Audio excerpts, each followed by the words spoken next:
Relationships. Since Reimu's in like almost everything, she's bound to have a lot of relationship with the cast of the series. Here I'll discuss how Reimu is like with other characters.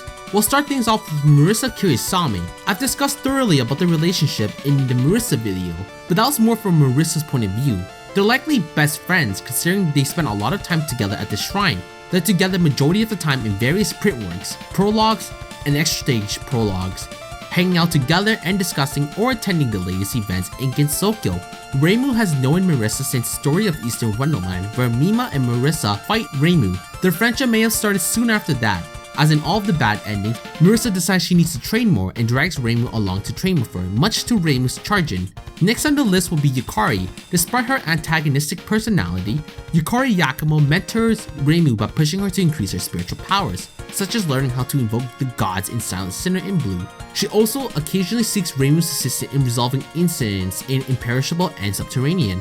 This time we'll talk about Renosuke. Reimu is familiar with Renosuke Mochika, a shopkeeper who owns Korindo, who she sometimes visits to hang out or for wares, and sometimes shoplifts. She apparently has a large unpaid tab for requested items and services, but denies it since Renosuke never accepts money, which he denies being the case.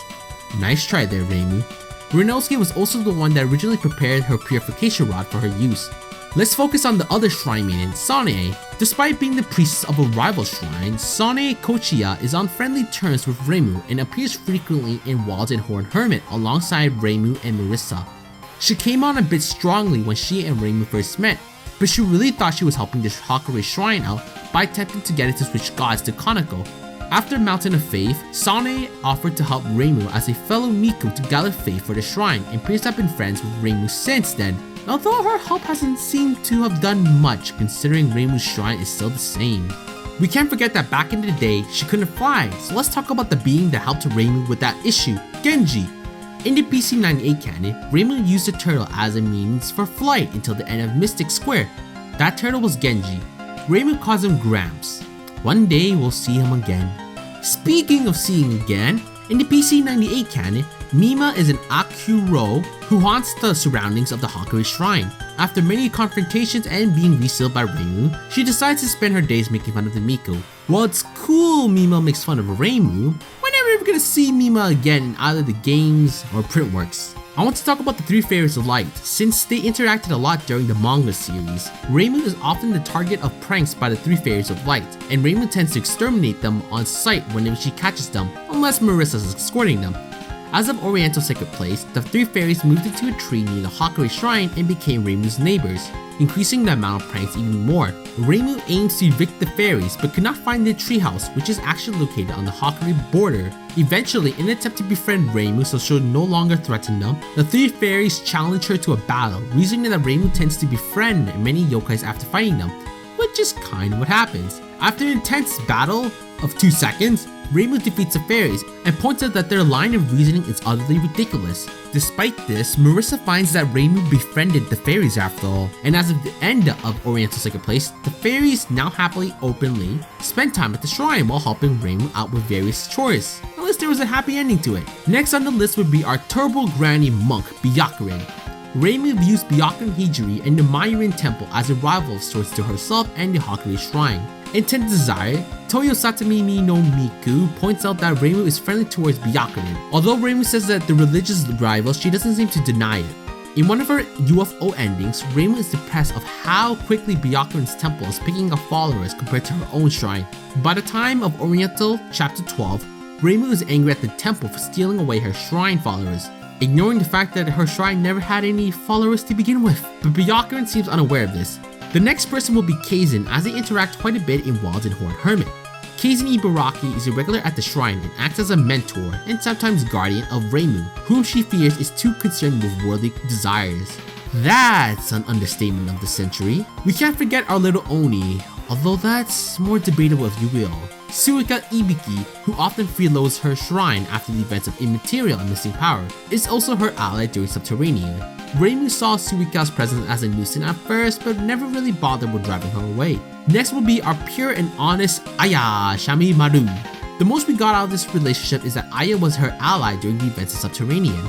We can't forget one of our favorite book reading, Ebola mentioning Kozuzu. Kozuzu seems to know and respect Reimu very well. speaking to her in a friendly and polite manner. However, she has heard the rumors of the Hakure shrine being infested by yokai, and it sometimes colors how she interprets Reimu's actions. Reimu addresses Kozuzu as Kozuzu-chan. And last on this list would be the Hakure god. Reimu knows next to nothing about the god dwelling in her shrine, making her unable to provide it with faith despite her efforts.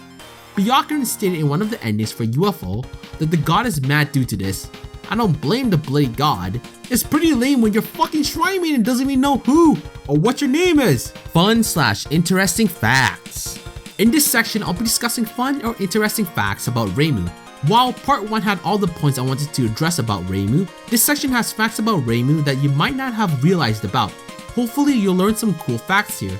While Reimu has contended against yokais, gods, demons, angels, and all that crazy fucking shit you can imagine, she's never been once afraid of them like many normal humans would be.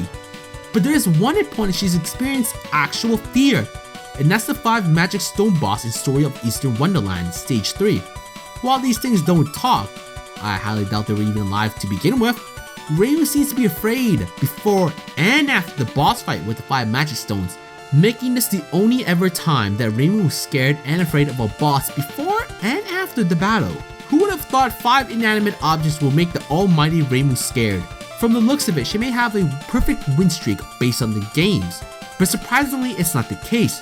With Tatsuki no Yorihime from Silent Sinner and Blue, along with Vivid from Seiho Project, are thought to be the only ever known characters to defeat Reimu, who hasn't yet been defeated by the Shrine Maiden. However, Yorihime's victory was from a manga, and Vivid's victory was from a separate series. While I can understand Vivid's victory being debatable since it was from another game, even though Zune added her into it, you can't deny Yorihime's victory since that was in the same universe.